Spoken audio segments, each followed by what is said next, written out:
Hello everyone, welcome to Chetan Bharat learning. First class में political theory के मैंने आपको बताया था कि पॉलिटिकल थ्योरी स्टार्ट कहाँ से हुई। So it started all the way from ancient Greece. वहाँ से हमने देखा था कि कैसे धीरे धीरे धीरे रिलीजन स्ट्रांग हो गया। रिलीजन स्ट्रांग होने से हमारे पास आई डिवाइन राइट थ्योरी, और उसके बाद हमने देखा कि कैसे मैकियावेली, एक इटालियन लगा लो, स्टेट क्राफ्ट का पॉलिटिशियन लगा लो या थिंकर लगा लो, जिसकी बुक्स का क्या नाम था, द प्रिंस, और दूसरी का नाम था डिस्कोर्सेस। ठीक, इसमें इसने क्या बोला कि यार रिलीजन को सेपरेट करो और इसको सेपरेट करो, पॉलिटिक्स को। तो ये तो हमने एक पहले लेक्चर में किया था।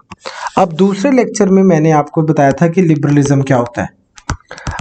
ठीक, लिबरलिज्म के कितने टाइप्स होती हैं, क्या कुछ होता है। आज मैं आपको बताऊंगा कि लिबरलिज्म आया कहाँ से, नंबर एक बात, और लिबरलिज्म के रिस्पॉन्स में जो हमारे पास सोशलिज्म या मार्क्सिज्म है वो क्या होता है।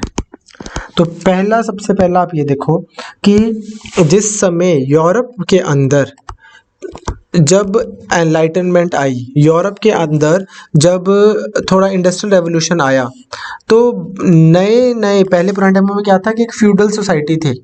फ्यूडल सोसाइटी मतलब बड़े बड़े ज़मींदार थे। लेकिन फिर क्या हुआ कि एक थोड़े छोटे ज़मींदार क्रिएट होने शुरू हो गए। ये बंदे जो थे, इनके पास में दिमाग भी था, मतलब एंटरप्राइजिंग भी थे ये।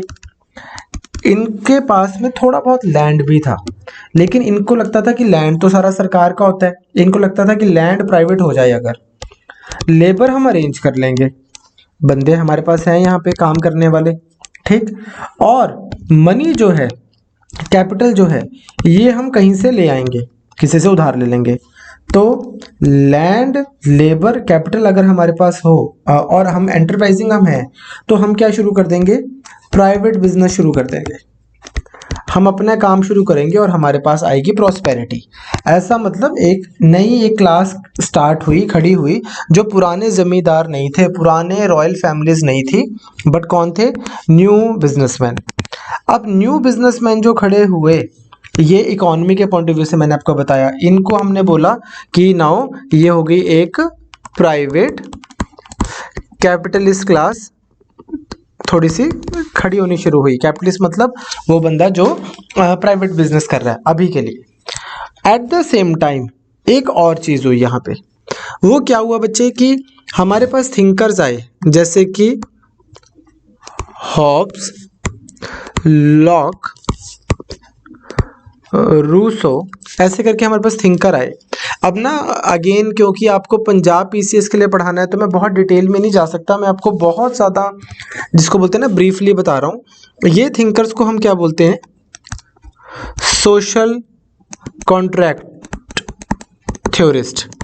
इन्होंने क्या बोला, देखो सबसे पहले वाले जो थे हमारे पास एंशियंट ग्रीस वाले, इन्होंने क्या बोला था कि स्टेट, सरकार कहाँ से आई, ये बोलते हैं कि यार जस्टिस के लिए सरकार आई, क्लासेस होनी चाहिए, उसमें जो स्मार्ट बंदे हैं वो सरकार चलाएं। ठीक, और सरकार का पर्पस क्या है, जस्टिस क्रिएट करना। और जस्टिस का मतलब क्या था, ऑक्यूपेशनल जस्टिस। ऑक्यूपेशनल जस्टिस मतलब कि हर वो बंदा जो जिस काम के लिए बना है सोसाइटी में, वो बंदा काम कर रहा है। डिस्ट्रीब्यूटिव जस्टिस की बात हो रही है। एक अच्छी सोसाइटी बनेगी तब। फिर हमारे पास दूसरे मेडिवल टाइम्स में लोग आए, जिन्होंने क्या बोल दिया कि भाई सुनो, गॉड के बच्चे एडम, ईव, और यहाँ से सरकार, इनके जो बड़े बच्चे थे वो बन गए राजा, और हेंस डिवाइन राइट थ्योरी आई है। जब डिवाइन राइट थ्योरी आ गई हमारे दुनिया में, और कितने 100 साल तक यही चलती रही, तो इससे क्या हुआ, ये माना गया कि जो सरकार है ना, state is a March of, हालांकि ये पर्टिकुलर जो मैं स्टेटमेंट बता रहा हूँ आपको, ये डिवाइन राइट थ्योरी के कॉन्टेक्स्ट में नहीं है, पर मैं आपको वैसे बता रहा हूँ, state is a March of God on earth. अगर आपको प्रीलिम्स में यही स्टेटमेंट आ गई कि who said state is a March of God on earth, तो इसकी आपको पता होना चाहिए कि ये बोला हीगल ने। ठीक, हीगल एक बहुत ज़्यादा बड़े फिलोसोफर हुए हैं दुनिया में, जर्मन फिलोसोफर। तो इन एनी केस, जब आपने यही बोल दिया डिवाइन राइट थ्योरी में कि ये जो आपका किंग है, ये प्रैक्टिकली गॉड की ही रिफ्लेक्शन है, तो जो एक एवरेज सिटीजन होगा उसको कैसे रहना है इस किंग के सामने। अब भाई आम बंदा भगवान के सामने जैसे रहेगा, सिर झुका के। आम बंदा भगवान के सामने जैसे रहेगा कि जो भगवान बोल रहे हैं वो ठीक है, अगर कुछ बुरा हो रहा है तो मेरी गलती, कुछ अच्छा हो रहा है तो उसकी कृपा। ठीक, तो इतने 100 साल तो ऐसे ही चलता रहा। इसके बाद में हमारे पास आए सोशल कॉन्ट्रैक्ट वाले थिंकर। अब ये सोशल कॉन्ट्रैक्ट क्या बोलता है, ये बोलता है कि यार सुनो, इंसान ना स्टेट ऑफ नेचर में रह रहा था। क्या बात बनी, कहते कि स्टेट ऑफ नेचर मतलब कोई लॉ नहीं था, कोई कानून नहीं था, कुछ नहीं था, बस ऐसे लोग रैंडम रह रहे थे। जब ये रैंडम रह रहे थे तो एक ही लॉ था, वो क्या था, नेचुरल लॉ। मतलब जो नेचर के लॉ जानवरों के ऊपर इंप्लीमेंट करते हैं वही हमारे ऊपर करते थे। जैसे कि माइट इज राइट, जो स्ट्रांग है वो छोटे को दबाएगा। फिर इंसान के ऊपर वही वाले राइट वो थे, जैसे कि अब मान लो हमारे ऊपर एक नेचुरल लॉ है कि हमें भूख लगेगी लगेगी, हमें खाना खाना ही खाना है। ठीक, similarly with as you would feel like creating your replicas. ठीक, तो आपको बच्चे पैदा करने हैं, कि नेचुरल सा लॉ इन प्रकृति ने बनाया हुआ है, नींद आनी आनी है। ये सारे लॉ है ना जो सरकार के आपके ऊपर लगे हुए हैं, ऐसा सॉरी नेचर के आपके ऊपर लगे हुए हैं। ऐसा नहीं है कि सरकार ने बोला है कि यार आपको सोना है, नेचर ने बोला है कि जब आप थक गए तो आपको सोना है। नेचर की वजह से आपको भूख लगती है, प्रकृति के लॉज हैं ये। इंसान जब प्रकृति सिर्फ और सिर्फ प्रकृति के बनाए हुए लॉज के अंडर रह रहा होता है, उस समय क्या होता है, उस समय बोलते हैं कि यार ये होता है। अब डिपेंड करता है कि आप इंसान को कैसा मानते हो। योर आइडिया ऑफ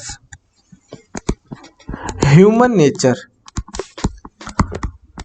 ये डिसाइड करेगा कि आपको क्या लगता है कि जब कोई सरकार नहीं है, कोई लॉ रूल रेगुलेशन नहीं है, और सिर्फ इंसान प्रकृति के नियम कानून के अंडर रह रहा है, नेचर के अंडर रह रहा है, उस समय वो कैसे रह रहा होगा। अब अगर तो आपको लगता है कि जो ह्यूमन बीइंग्स हैं वो क्या है, बहुत सेल्फिश हैं, अगर आपको लगता है कि इंसान बहुत क्रूअल है, इंसान बहुत ज़्यादा सेल्फिश है, और इंसान बहुत ज़्यादा इसको बोलते हैं ना कि मीन है, तो आप क्या बोलोगे कि सर अगर कोई लॉ नहीं हो रहा होएगा, सिर्फ नेचुरल लॉ ही होंगे अगर आपके ऊपर, तो फिर तो हर ताकतवर बंदा दूसरे को मार रहा होगा, पूरी लड़ाई चल रही होगी, एक दूसरे को देख के भागते होंगे लोग। ठीक, बिल्कुल सही। अगर आपको लगता है कि नहीं यार इंसान ऐसा नहीं है, इंसान जो है, इंसान कोऑपरेटिव है, एक दूसरे के साथ में कोऑपरेट करता है, इंसान अंडरस्टैंडिंग है, एक दूसरे की तकलीफ समझता है, फिर आप क्या बोलोगे कि हाँ भाई स्टेट ऑफ नेचर में लोग आपस में कोऑपरेशन में रह रहे होंगे। ठीक, अपने आप ही जैसे तैसे रह रहे होंगे, पर कोई सरकार नाम की कोई चीज़ नहीं है, अभी कोई कायदा कानून नहीं बना है। ठीक, रह रहे हो आप आदि मानवों की तरह ही, बट रह कैसे रहे हो, कोऑपरेशन में रह रहे हो। अगर आपको लगेगा कि यार ना तो इंसान सिर्फ सेल्फिश क्रूअल और मीन है, ना सिर्फ कोऑपरेटिव है, समवेयर इन बिटवीन है, कि दोनों चीज़ें ही हैं इंसान के अंदर, कभी कभी मतलब थोड़ा सा दिल मेरा बुरा है, थोड़ा मेरा दिल भला है, अगर आपको ऐसे लगता है तो आप क्या बोलोगे, फिर आप बोलोगे कि यार देखो भी इंसान क्या है, एक नोबल सैवेज है।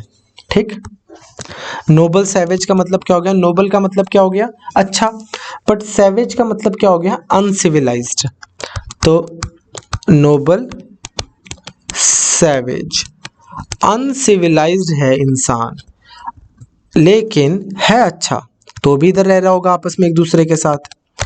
अब चाहे आपको लगे कि इंसान सेल्फिश है, चाहे आपको लगे नोबल सैवेज है, या चाहे आपको लगे कि इंसान है कोऑपरेटिव, कुछ भी आपको लगे, आप ये तो मानोगे कि हाँ एक चीज़ तो हो सकती है कि जब हम सिर्फ और सिर्फ स्टेट ऑफ नेचर में रह रहे होंगे, जब हमारे पास कोई नियम कानून ही नहीं है और हम सिर्फ स्टेट ऑफ नेचर में रह रहे हैं, उस समय एक दिक्कत तो आती होगी कि फिर भी जो बंदा स्ट्रॉन्गर होता होगा वो वीकर को दबाता होगा, पहली चीज़।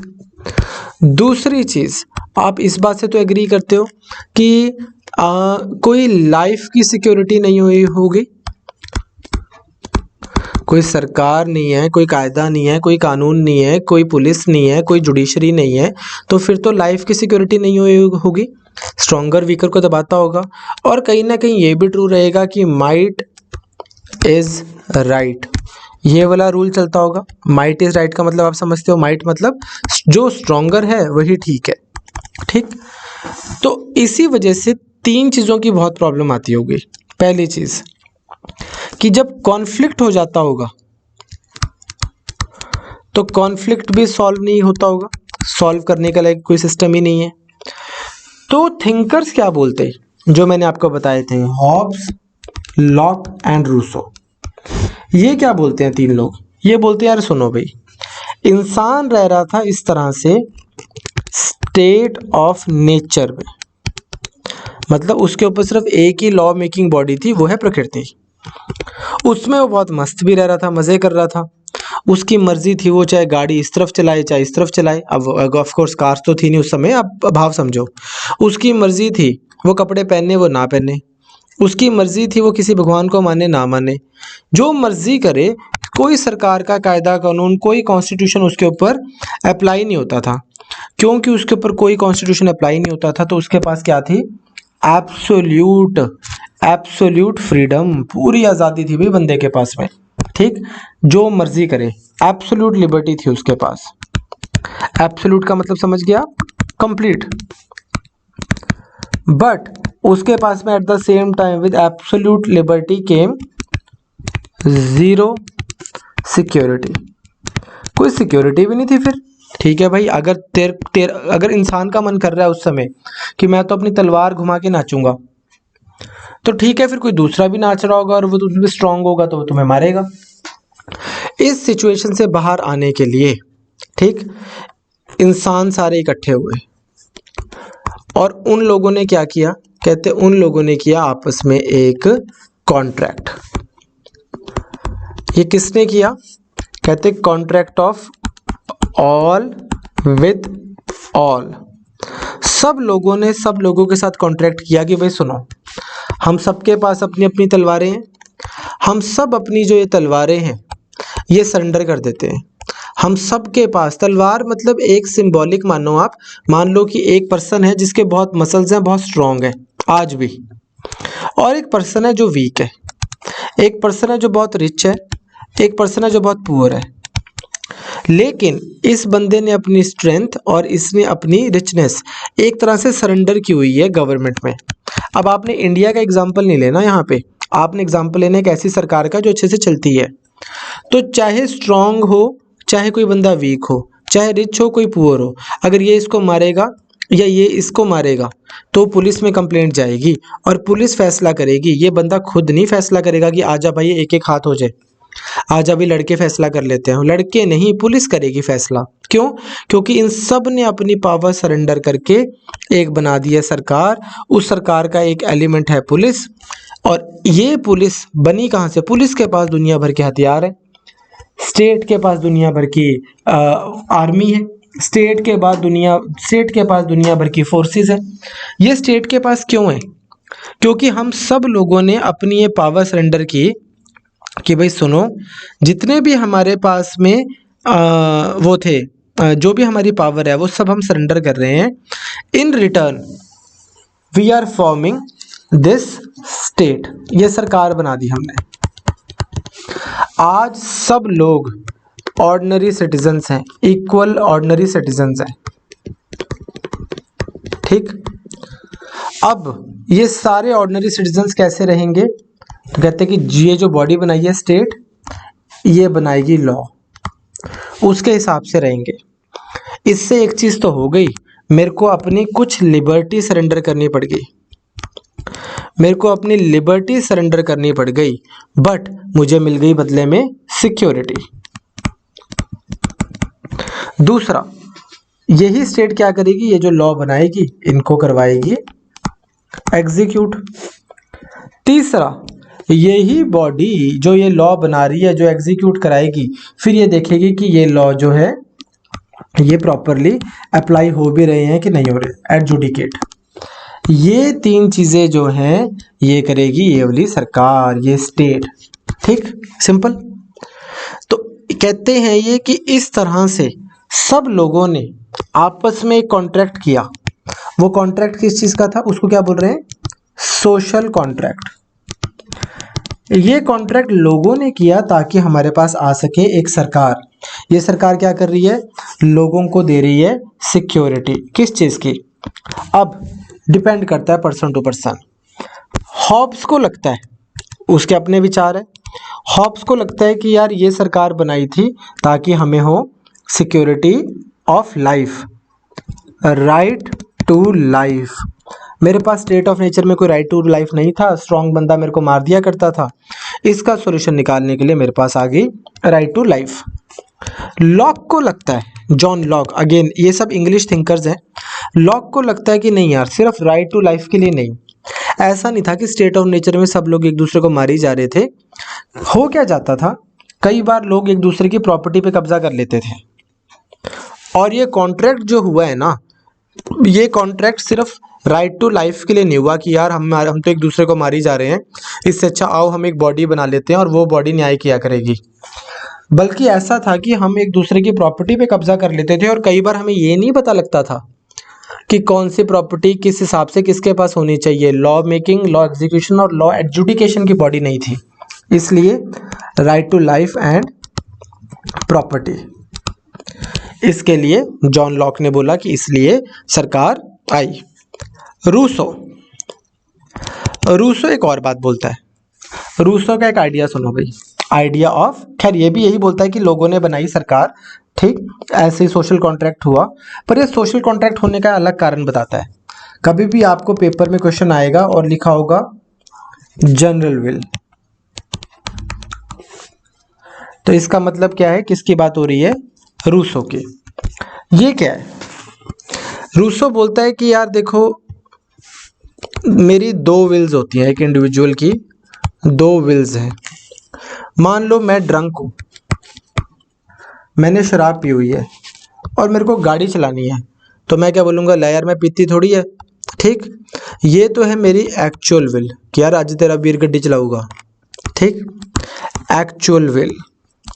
फिर मैं शराब पी के घर चला गया, बाई चांस मैंने किसी को मारा नहीं, किसी से मेरे से नहीं बीच में टक्कर नहीं हुई।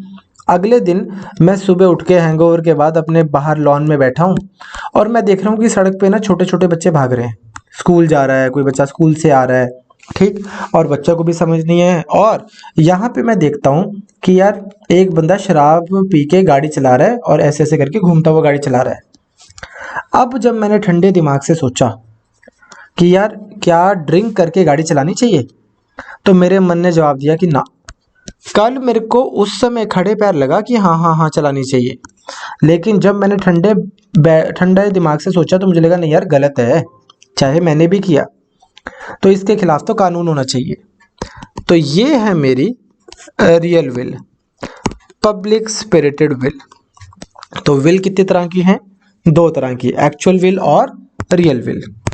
अब रूसो क्या बोलता है, कहता है ऐसे ही इंसान, हम ऐसे ही सोचते हैं सारे के सारे। तो जब हम स्टेट ऑफ नेचर में थे तो हमारी दो विल्स थी, एक्चुअल विल और रियल विल। एक्चुअल विल बड़ी बार हावी हो जाती है, तो इंसान ने क्या सोचा कि यार सब लोगों की अगर मैं रियल विल मिला दूं, सिग्मा ऐसे पढ़ते थे ना मैथ्स में, ऑल पीपल, सब एक बंदों की अगर मैं रियल विल मिला दूं, रियल विल दूसरे बंदे की, रियल विल तीसरे बंदे की, रियल विल जितने भी लोग रहते हैं एक कंट्री में, इन सब को अगर मैं मिला दूं, तो इसको उसने नाम दिया एक चीज का, बोलता ये होगी आम सहमति, जनरल विल। ये बोलता है रूसो, कहता है कि सरकार क्या रिप्रेजेंट करती है, जनरल विल।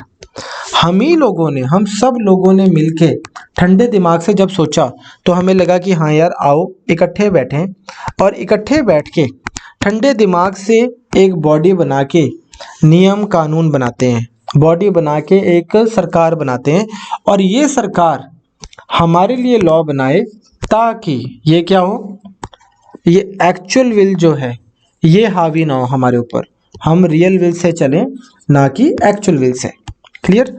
तो सरकार किसने बनाई, तीनों के केस में आप लगा लो, हालांकि तीनों के केस में बहुत कुछ कराने वाला है, पर मैं आपको ये बता रहा हूँ कि तीनों के केस में अगर आप लगाओ तो ये क्या बोल रहे हैं, गवर्नमेंट किसने बनाई है, लोगों ने, पीपल।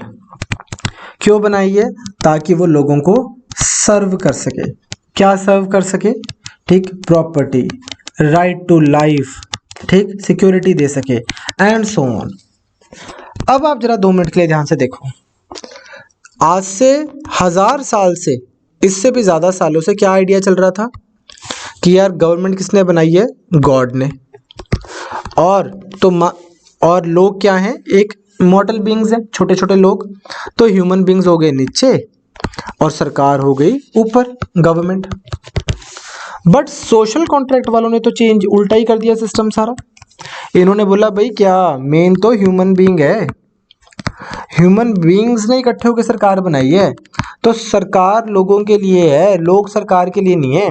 सरकार बनाई है इनको सर्व करने के लिए। क्या सर्व करने हैं? 3 purpose, law, execution and adjudication. ठीक बात।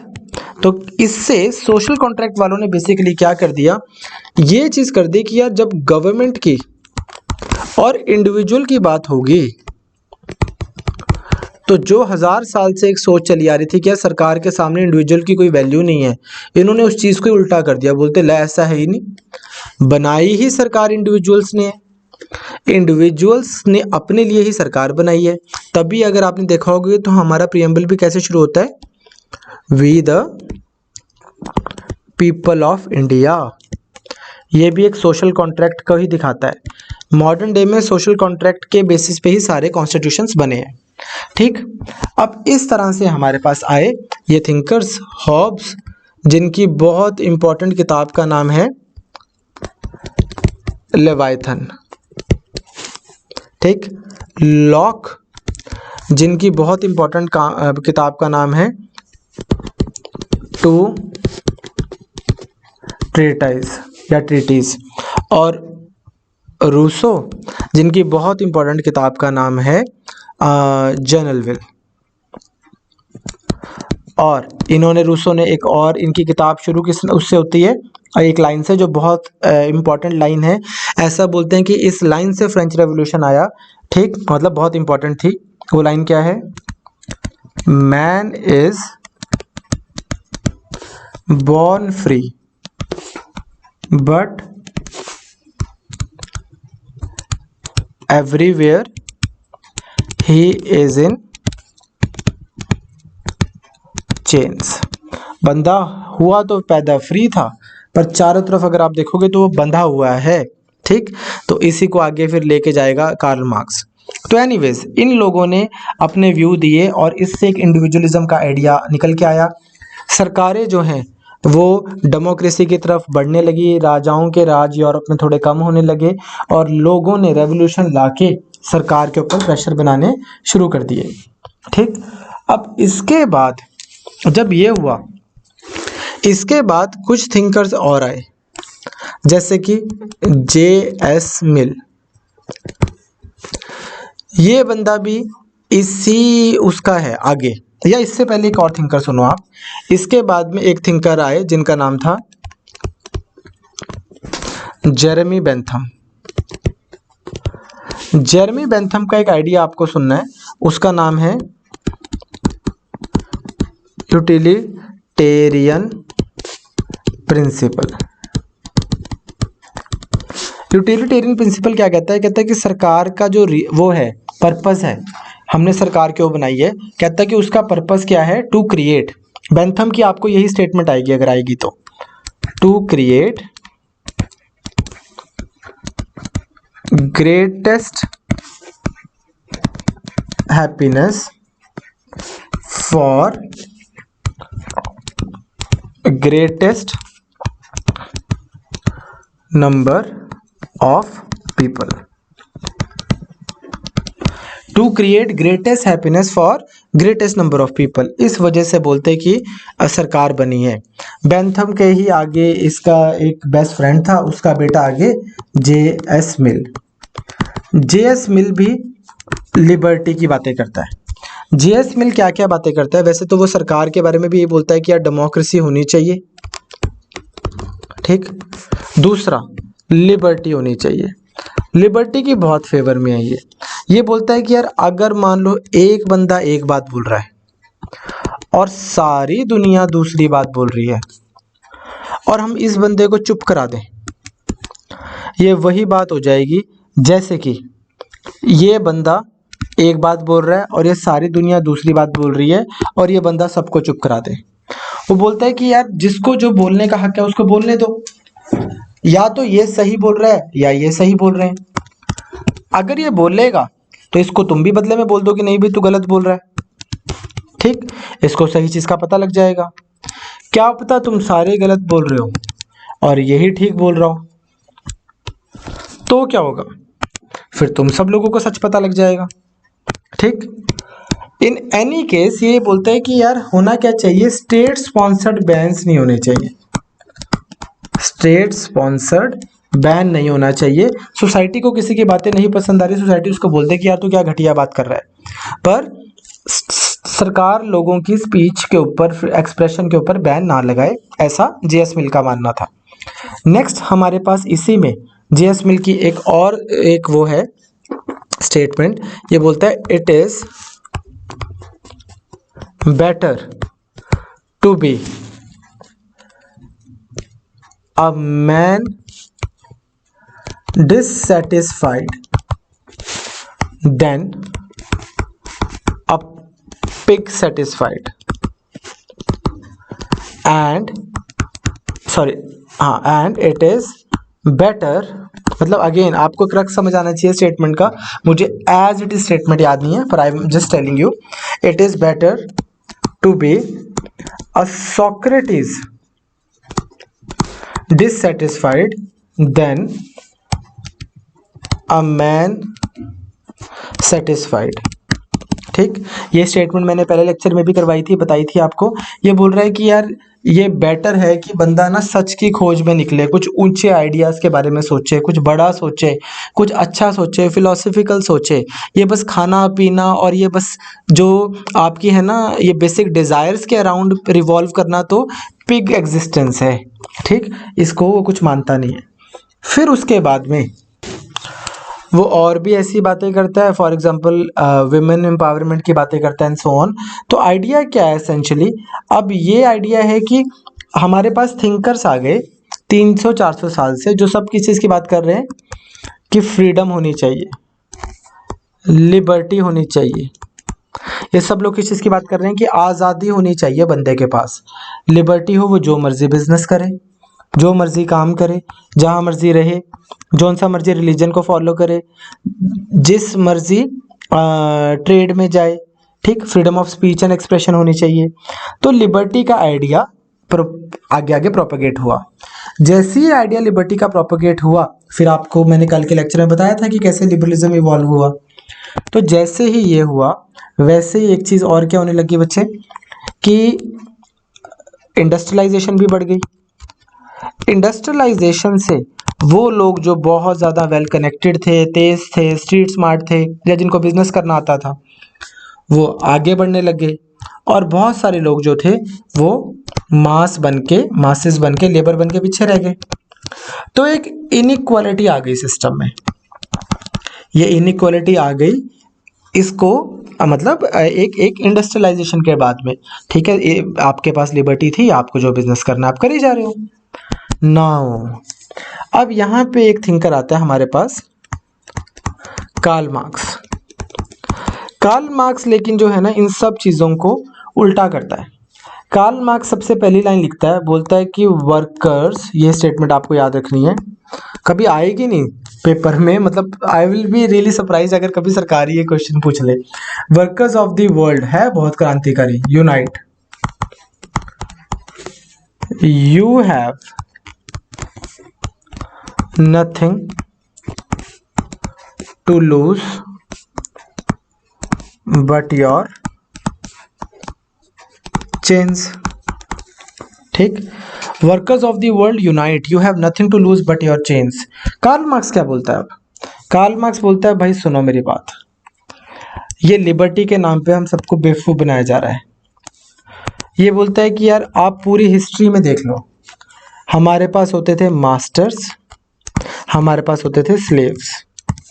रोमन टाइम में हमारे पास हुए प्लेबियन एंड पेट्रिशियन, पेट्रिशियन वो हो गए जो नोबल हैं, जो बड़े कुल के लोग हैं, जो बड़े बड़े इनके सेनेट में बैठे हैं बड़े बड़े लोग। प्लेबियन वो लोग हो गए जो आम लोग हो गए। कहता है उसके बाद में पहले मास्टर्स हुआ करते थे कुछ, अ फ्यू, और ज़्यादा होते थे स्लेव्स, और ये इनके ऊपर रूल करते रहते थे। बस जो इन्होंने नियम बना दिए इनको बोलते थे भाई तेनू पता नहीं। कहते कि आपको बोल देते थे कि यार हमने सरकार बनाई है, हम समझदार लोग हैं, तुम चुपचाप ये करो। रोमन टाइम आया, फिर पेट्रिशियंस प्लेबियन को ये बोलने लगे, ठीक। फिर उसके बाद में बोलते कि आए आपके पास में फ्यूडल लॉर्ड्स, कहते जब जमींदारी सिस्टम आया, और आगे आपके पास सर्फ्स, लॉर्ड्स और सर्फ्स। कहते कि अब धीरे धीरे इंडस्ट्रियलाइजेशन आने के बाद में आपके पास में आ गया कैपिटलिस्ट और वर्कर्स। फ्रेंच में कैपिटलिस्ट को बोलते हैं बुर्जुआ और वर्कर्स को बोलते हैं प्रोलिटेरिया। कैसे लिखते हैं, मतलब मार्क्सिस्ट फिलॉसफी जो है ये बोलती है कि बुर्जुआ वो लोग हो गए जिन्होंने अपनी, ये जो पहले होते थे नॉर्मल बंदे, फिर बाद में इन्होंने इंडस्ट्रीज बना ली अपनी, तो बुर्जुआ ऐसे लिखते हैं इसको, BOURGEOISIE, बुर्जुआ, एंड वर्कर्स को बोलते हैं प्रोलिटेरिया, ठीक। तो बुर्जुआ हो गए और प्रोलिटेरिया हो गए। तो ये बोलता है, कार्ल मार्क्स बोलते हैं, कहते हैं कि भाई history of hitherto societies has been the history of class struggle। कहते हैं कि आज तक जो सोसाइटी की हिस्ट्री रही है वो रही क्या है, क्लास स्ट्रगल की हिस्ट्री रही है। ये प्रीवियस ईयर पेपर में आपके आया भी हुआ है पंजाब PCS में सवाल, ठीक, कि कार्ल मार्क्स इनमें से किसकी बात करता है, क्लास स्ट्रगल की बात करता है। ये बोलता है हमेशा से है ये है, ठीक, कि आपकी क्लास है, बस आप, कहता है कि यार सोसाइटी को अलग अलग किसी और डिस्टिंक्शन में डिवाइड करने की जरूरत नहीं है। सोसाइटी को आप डिवाइड करो दो टाइप के लोगों में। कहता है एक होते हैं हैव्स, एक होते हैं हैव नॉट। बात हो जाती है खत्म, एक हैव है और एक हैव नॉट है, सिंपल। कहते हैं उसके ऊपर जो बातें हैं ना कि हाँ हमारी आपकी बाकी जितनी भी आइडेंटिटीज हैं कि जी हम ब्राह्मण्स हैं, असी जट हैं, असी पंजाबी हैं, असी ब्ला ब्ला ब्ला ब्ला ब्ला, असी पुराने अकाली, ऐसे पुराने कांग्रेसी, A to Z जितनी भी आपकी आइडेंटिटीज हैं, आपकी धर्म की, आपकी नेशन की, हम इंडियन हैं, हम पाकिस्तानी हैं, कहता जितनी भी आइडेंटिटीज हैं सब क्या है, फॉल्स कॉन्शियसनेस। कहता है सब फॉल्स कॉन्शियसनेस है। इकलौती चीज जो आपको पता होनी चाहिए वो अपना नाम आप ऐसे लिखा करो, सुखदीप अमीर या सुखदीप गरीब। कहते बेटा यही सच्चाई है, इसके अलावा तो सब बातें हैं। पंजाबियों ने तो पहले ही कहता सीखा जिन्हां दे घरे दाने उन्हां दे कमले भी सियाने। वही चीज है जो कार्ल मार्क्स यहाँ पे बोल रहा है। बोलता है कि यार इकलौती जो आपकी कॉन्शियस आइडेंटिटी है ना, ट्रू आइडेंटिटी, वो है ये कि आप मास्टर हो कि आप स्लेव हो, आप बुर्जुआ हो कि आप कैपिटलिस्ट हो, आप लॉर्ड हो कि आप सर्फ हो, आप पेट्रिशियन हो कि आप प्लेबिनियन हो, ठीक, यही सच्चाई है। बाकी सब तो बस बातों की बातें हैं आपको खुश करने के लिए।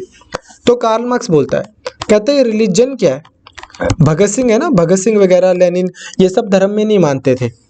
इसका रीजन ये था सब कार्ल मार्क्स से प्रभावित थे। ये बोलता है रिलीजन, नेशनलिज्म, ये सब क्या है, कहता opium to masses.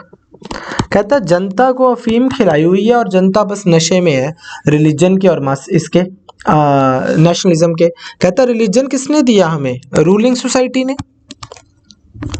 Ruling society ने रिलीजन दिया है। इसमें भी फिर ये बात बोलता है, कहता कि ideas of the ruling society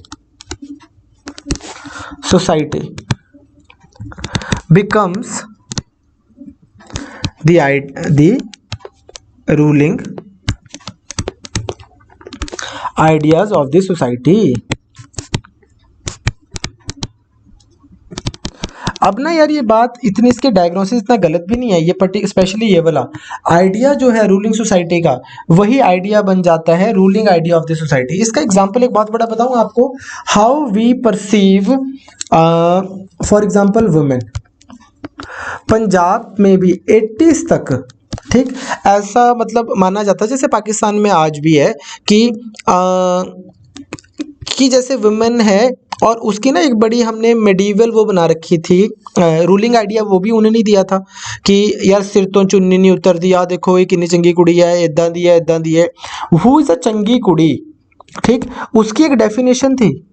आज की डेट में बंदा जो है, जो कोई नॉर्मल गांव का ही बंदा है, उसको भी ना इस चीज़ से प्राउड होता है कि यार आ देखो मेरी कुड़ी कितनी चंगी है, इन्हें MBA भी कर ली, ये भी कर लिया, वो भी कर लिया, तो आपे इन्नी वधिया फॉर्म भर के आपे इन्नी वधिया जॉब भी लग गई। ठीक, नाउ यू सी कि ये वाली डेफिनेशन भी हमें किसी ने दी है कि यार अच्छा चंगा होना दा मतलब ये होंदा है। ये पहले वाली थी, ये भी डेफिनेशन किसी ने दी थी कि यार चंगा होना ये होंदा है। ये बोलता है कि यार जो ऊपर लोग बैठे हैं उनके जो विचार हैं वही सोसाइटी के रूलिंग विचार बन जाते हैं, मासिस तो बस बैठे हैं। तो ये बोलता है कि यार मासिस जो हैं ये कुछ नहीं कर रहे, सिर्फ अपने आप को एक्सप्लॉइट करा रहे हर चीज़ में। तो बोलता है कैपिटलिस्ट है, इसके पास में ये फैक्ट्री लगाता है, एक बंदा बैठा होता है, ये यहाँ पे चेयर्स बना रहा है, मान लो इसकी कुर्सियों की फैक्ट्री है। कहता है इस वर्कर के पास इतनी भी इंडिपेंडेंस नहीं है कि ये बोले कि चल यार इस कुर्सी को यार मैं रेड कलर का नहीं करता, इसको मैं येलो कलर का पेंट कर देता हूँ। धीरे धीरे धीरे धीरे धीरे धीरे ये बंदा बस उठता है, सुबह जाता है, पेंट करता है, ठीक, चेयर पे अपना वापस आ जाता है, अगले दिन फिर यही करता है, फिर यही करता है, फिर यही करता है, फिर यही करता है। 30 साल अपनी ज़िंदगी के यही करता रहता है, और 30 साल ये करते करते इसको बदले में क्या मिलता है, डे टू डे बेसिस अपना ये खर्चा निकाली जाता है। और कैपिटलिस्ट जो है वो धीरे धीरे धीरे धीरे धीरे धीरे ग्रो करता रहता है। कहता है इनफैक्ट धीरे धीरे तो ये हो जाता है क्योंकि कैपिटलिस्ट इतना ग्रो कर जाता है कि ये वर्कर किसी दिन अगर दो चीज़ें ज़्यादा भी बोल दे तो इसको बोल भी देता है कि भाई फिर तो अपना देख ले, मेरे पास में और बहुत बंदे हैं। तो इस वर्कर का नेगोशिएशन पावर भी कम हो ही जा रहा है।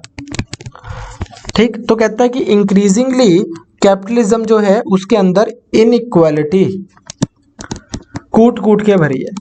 बोलता है कि ये सिस्टम जो है ना, जिसको आप ये लिबर्टी लिबर्टी कर रहे हैं, कहते हैं लिबर्टी के अंदर तो इनइक्वालिटी कूट कूट के भरी है।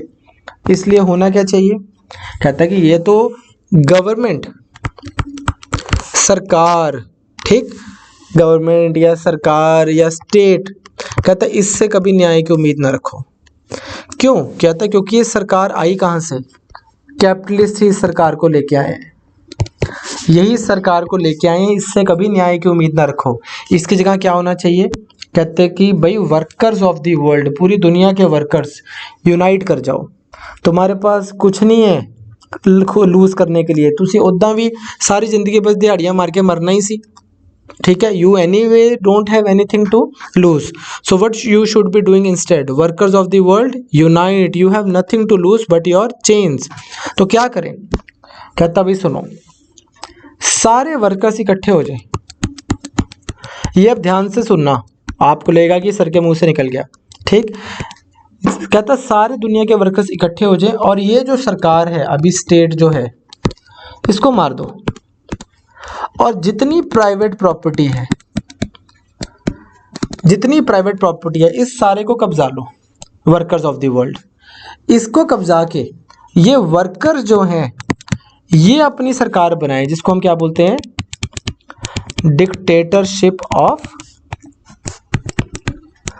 Proletariat, dictatorship of proletariat. कहते हैं कि सारे वर्कर्स इकट्ठे होकर अपनी एक डिक्टेटरशिप की एक सरकार बनाए। अब क्या होएगा, कहते हैं ये सरकार बन गई। अब अगेन यार कार्ल मार्क्स कराने के लिए, सिर्फ कार्ल मार्क्स कराने के लिए मेरे को 3 क्लासें चाहिए 2-2 घंटे की। ये तो आपको बिल्कुल बेसिक सा ऐसे ही, मतलब ताकि आपको पॉलिटिकल थ्योरी पीसीएस में पेपर क्लियर हो जाए। ये बोलता है कि अब सारी प्रॉपर्टी सरकार के कंट्रोल में है, अब ये सरकार करे प्रॉपर्टी,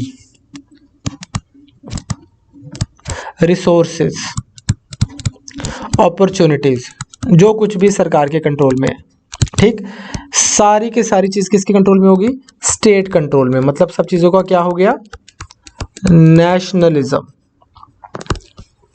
ठीक, ये जब इसके कंट्रोल में आ गई सब कुछ, अब ये इसको करे रीडिस्ट्रीब्यूट, रीडिस्ट्रीब्यूट करे सब में इक्वली, इक्वल रीडिस्ट्रीब्यूशन। ठीक, और जॉब्स और ये जो है रिसोर्सेज, ये कैसे अपॉर्चुनिटी रिसोर्सेज कैसे एलोकेट हो टू ईच, ये भी स्टेटमेंट आपने याद रखनी है, according to his ability, to each according to his need। सब में सरकार करे रीडिस्ट्रीब्यूट। जब ये सब में रीडिस्ट्रीब्यूट हो गई, आज सब लोग हो गए बराबर। ये बोलता है कि यार अल्टीमेटली अपने को लानी है इक्वालिटी, इक्वालिटी इंपॉर्टेंट है। ये क्या सिस्टम आपने बना दिया जहाँ पे 4 लोग जो है उनके पास इतना पैसा है और बाकी सब लोगों के पास 2 टाइम का खाना खाने के भी पैसे नहीं है। ये कैसी लिबर्टी है? बिना इक्वालिटी के कोई लिबर्टी नहीं होती। ये बोलता है कि अब क्या हो गया, आपने सबकी प्राइवेट प्रॉपर्टी ली वायलेंट स्ट्रगल से, वायलेंट स्ट्रगल के बाद आपने कर दिया रीडिस्ट्रीब्यूशन। जब आपने रीडिस्ट्रीब्यूशन कर दिया, अब सब लोग हो गए बराबर।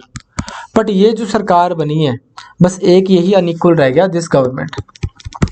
ये सरकार क्या करे, अब ये सरकार भी अपने आप में जाके, अब सारा काम हो गया जिस वजह से सरकार बनाई थी। ठीक, तो अब सरकार भी जाके नीचे बैठ जाए।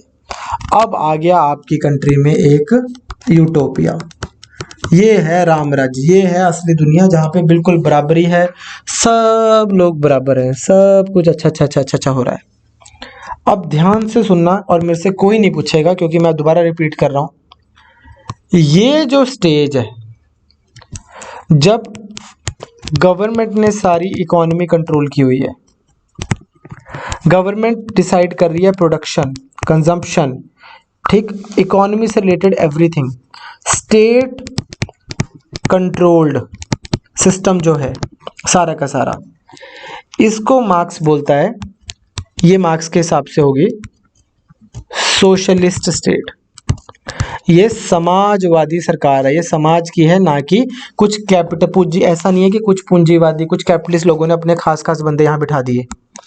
ये वर्कर्स की सरकार बनी थी, ये हो गई सोशलिस्ट स्टेट जो बन गई। जब सोशलिस्ट स्टेट का काम पूरा हो गया और सब लोग हो गए बराबर, तो स्टेज 1 जो थी वो थी सोशलिस्ट स्टेज। जब वर्कर्स का काम पूरा हो गया और सब बराबर बैठे हैं और बराबर बराबर सब कुछ डिस्ट्रीब्यूट हो गया, इस यूटोपिया को, इस ब्यूटीफुल हाइपोथेटिकल सिचुएशन को क्या बोलते हैं? कम्युनिज्म। तो जब हम बोलते हैं कि कोई स्टेट जो है वो कम्युनिस्ट स्टेट है, हम बोलते हैं ना चाइना कम्युनिस्ट है, रशिया कम्युनिस्ट था, इसका मतलब क्या है कि रशिया का मतलब ये नहीं है कि चाइना में सब लोग बराबर हो गए, इसका मतलब ये भी नहीं है कि रशिया में सब लोग बराबर हो गए थे। इसका मतलब ये है कि उन लोगों ने ये वाला रास्ता चुना है अपने देश को चलाने का।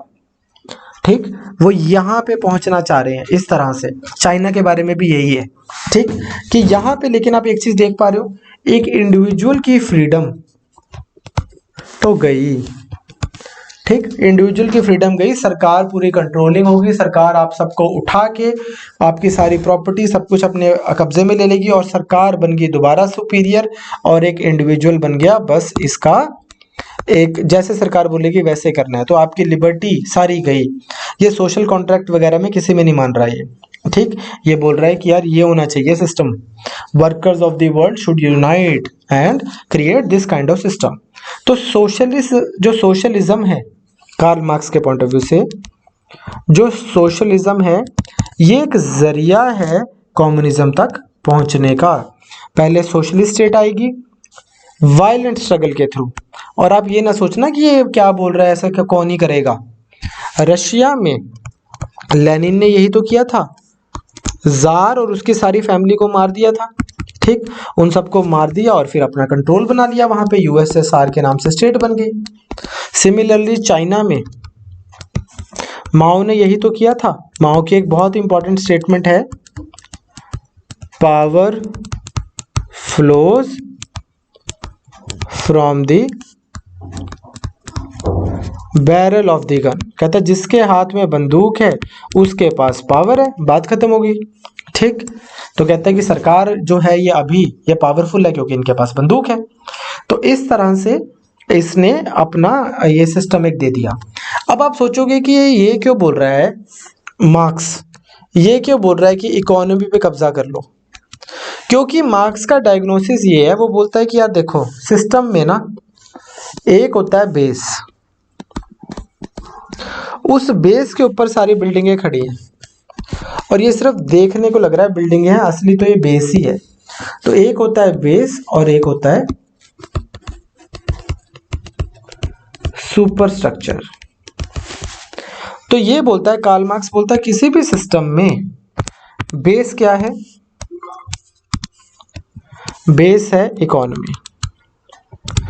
जो इकोनॉमी को कंट्रोल करता है वही सुपर स्ट्रक्चर को कंट्रोल करता है। और सुपर स्ट्रक्चर क्या है? कहता है आपका रिलीजन, आपके यूनिवर्सिटीज, आपके चर्च, आपके एनजीओ, आपकी सिविल सोसाइटी, सब कुछ। कहता हर वो चीज जो आपको दिख रही है वो सिर्फ सुपर स्ट्रक्चर है। जिसके कंट्रोल में इकोनॉमी है उसी के आइडियाज रिलीजन भी बोलेगा, उसी के आइडियाज यूनिवर्सिटी में भी सेंस बनाएंगे कि हाँ हाँ यार देखो कितनी सही बात की है।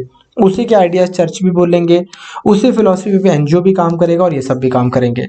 तो अगर आपके पास इकोनॉमी आपके कंट्रोल में है तो ये सब आपके कंट्रोल में ऑटोमेटिकली आ जाता है। इनकी कुछ इंडिपेंडेंट एग्जिस्टेंस ही नहीं है।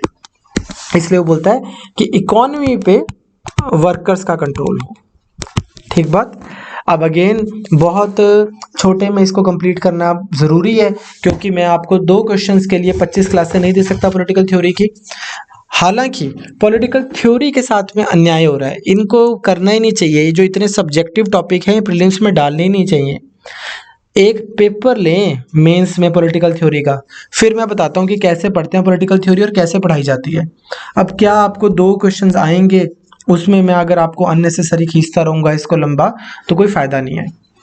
एनीवेज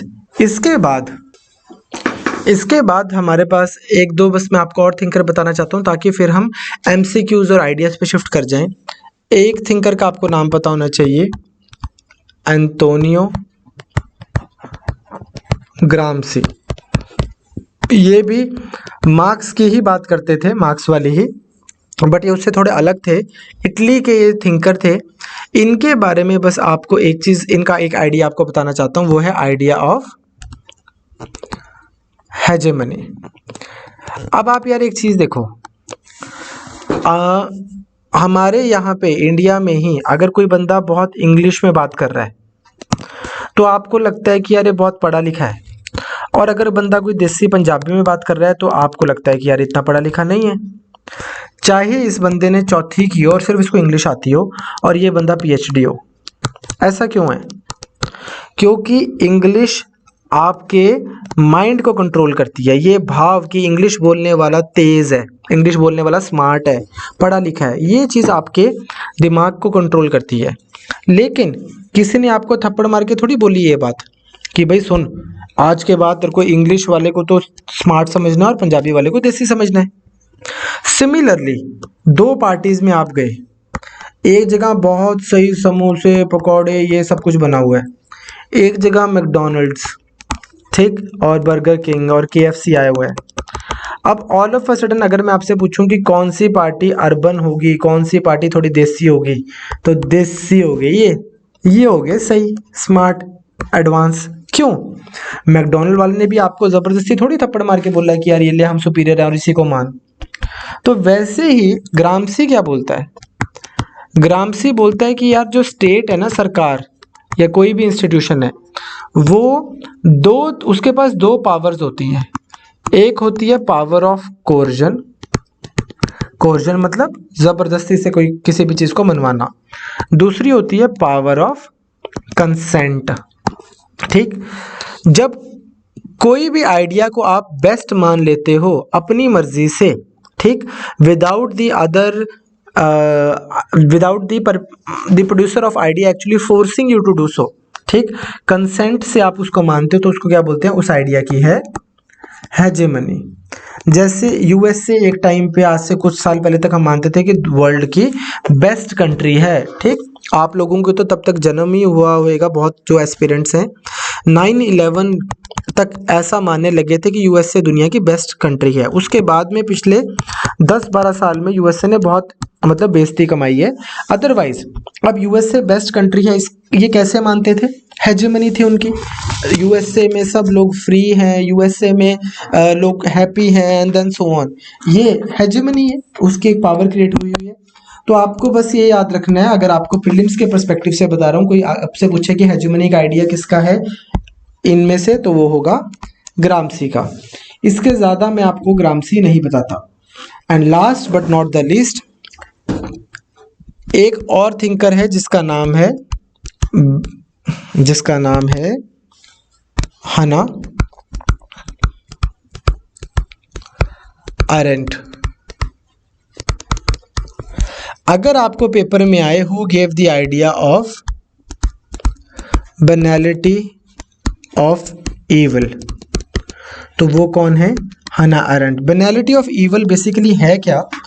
ये बोलता है कि जब कोई बुरी चीज़ इतनी ज़्यादा रेगुलरली होने लग जाए कि समाज में वो बुरी भी नहीं लग रही, लोगों को टेंशन भी नहीं हो रही, तो वो बहुत ज़्यादा दुख की बात है। बेसिकली हना अरेंट है ना, ये उस समय की ये छोटी लड़की थी उस समय, जिस समय हिटलर सब ज्यूज को मार रहा था, और ये भी ज्यू थी, जैसे तैसे भागी। तो इसने एक चीज़ देखी, जो हिटलर का मेन बंदा था, जो न्यूरमबर्ग ट्रायल्स में एक बंदे को बुलाया, आइकमैन को, ठीक। तो जिस दिन आइकमैन के ट्रायल्स हो रहे थे, उसको पकड़ लिया कि भाई तूने इतने लोग मार दिए, तूने बेगुनाह लोगों को गोलियां मार दी, कंसंट्रेशन कैंप्स में लोगों को तूने मार दिया, ऐसा क्यों किया तूने? तो इसने ना ऐसा सा जवाब दिया कि भाई जॉब तो करनी है, जॉब इज जॉब, ठीक। कहता बच्चे तो पालने ही है। मतलब ये कहते हैं कि हिटलर के अंडर ये जब बंदा है, ये ऐसा हो गया कि इनको लग रहा है बस ये अपनी जॉब ही कर रहे हैं, ठीक, और बंदे मारी जा रहे हैं। तो ये बोलती है कि ऐसा वाला सिस्टम जहाँ पे सरकार इतनी स्ट्रांग हो जाए और लोग अपना दिमाग ही लगाना बंद कर दें, और एक बनैलिटी ऑफ ईविल हो गया कि रोज़मर्रा की बात हो गई कि बुरा होना, ये एक बहुत ही अनफॉर्चुनेट चीज़ है। उसके बाद में चलो आपको फिर मैं थोड़ा सा 1-2-3 चीज़ें और बताता हूँ। प्रीलिम्स में बस आएंगी, ये रट्टा लगा लो, प्रीलिम्स में आएंगी और आपने इस लेडी के नाम के आगे टिक लगा देना है। ये एक चीज़ और क्या बोलती है, ये बोलती है कि इंसान जो है उसकी 3 स्टेजेस हैं या 3 टाइप का है। पहली को ये बोलती है, बस ये आपको ये टर्म्स एक बार आपकी नज़रों से निकाल रहा हूँ ताकि आप पेपर में ठीक मार्क करके आ सको। पहले ये बोलती है कि इंसान है एनिमल लेबरॉन। ये कौन है? वो इंसान जो सारे वही वाले काम करता है जो जानवर करते हैं, खाता है, पीता है, नहाता है, बच्चे पैदा करता है, रिलेशनशिप से बना लेता है, ठीक, अपनी सेंसेस को सेटिएट कर रहा है। दूसरा कहती होता है, एक सेकंड स्टेज इसके आगे, होमोफेबर। होमोफेबर ये वो है जो बंदा थोड़ी पेंटिंग कर लेता है, थोड़ा डांस कर लेता है, थोड़ा आर्ट एंड कल्चर में रह रहा है, ठीक, एक होमोफेबर है ये। कहती लेकिन इंसान, द वे वी नो इंसान, कहती इंसान तो वो उस दिन बनता है जिस दिन वो ज़ून पॉलिटिकॉन बनता है, जिस दिन वो लेजिस्लेटिव, एग्जीक्यूटिव और जुडिशियल मैटर्स में इन्वॉल्व होता है, जिस दिन वो पॉलिटिकल ओपिनियन रखता है, लोगों के साथ खड़े होता है, अपने लोगों के साथ खड़े होता है, एंड देन सो ऑन, ठीक। तो ज़ून पॉलिटिकॉन जो है ये इंसान उस दिन बनता है जिस दिन ऐसा होता है। Okay, you understand? एनिमल लेबरॉन, होमोफेबर और ज़ून पॉलिटिकॉन। बस ये टर्म्स आपको एक बार फेमिलियरिटी हो कि पेपर में अगर आ गई तो आपने टिक माराना है किसके ऊपर? हना अरेंट के ऊपर। अब इतने जो ये आपका जो बेस सा बना है, जैसा भी बना है, जितना समझ आया जितना नहीं समझ आया, इतने से मैं आपको अब एमसीक्यूज करवा सकता हूँ, थोड़े से आइडियाज़ करवा सकता हूँ। तो अब मैं नेक्स्ट वीडियो में आपको करवाऊंगा छोटे छोटे टॉपिक्स के एमसीक्यूज और छोटे छोटे टॉपिक्स के ideas. Take care, I will see you shortly.